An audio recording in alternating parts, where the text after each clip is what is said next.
علشان خاطر تحقق السعادة اختار باب من الأربعة دول اللي هيجذبك فيهم، وشوف هيقولك تعمل ايه علشان خاطر تحققها. رقم 1، الباب الأزرق. اللي حواليك شايفينك كمساعد ومنقذ والصديق اللي دايما جنبهم. نجاحك بيتحدد من شكل العلاقة العميقة اللي هي أصلا موجودة عندك منها قليل جدا. انت بتفضل انك انت تدي على انك تاخد. بتحب قوي العلاقة المبنية على الثقة، وبتحس بالأذى لو حد خان الثقة دي.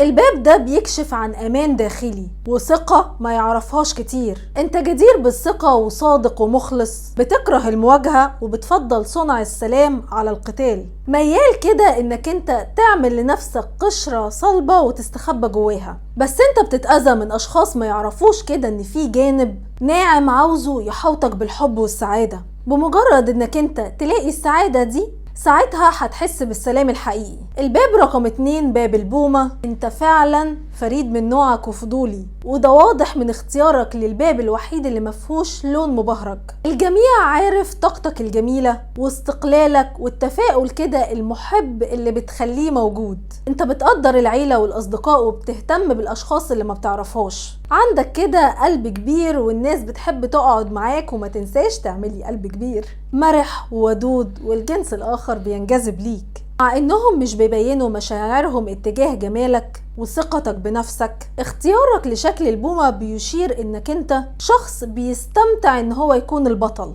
وعلشان خاطر انت شخص كريم جدا فده بيرجع ليك طبعا. وعلشان خاطر روحك مرهقة فاختيارك للشخص اللي فعلا يستحق حبك ساعتها هتحس بالسلام الحقيقي. رقم 3، الباب الأرجواني. بيبين ان المجد والقوة مهمين بالنسبة لك. انت حر وعندك إرادة قوية وحازمة وعاوز تكون مسؤول. انت فعلا شخص حقيقي وميال انك انت متلطفش الاشياء.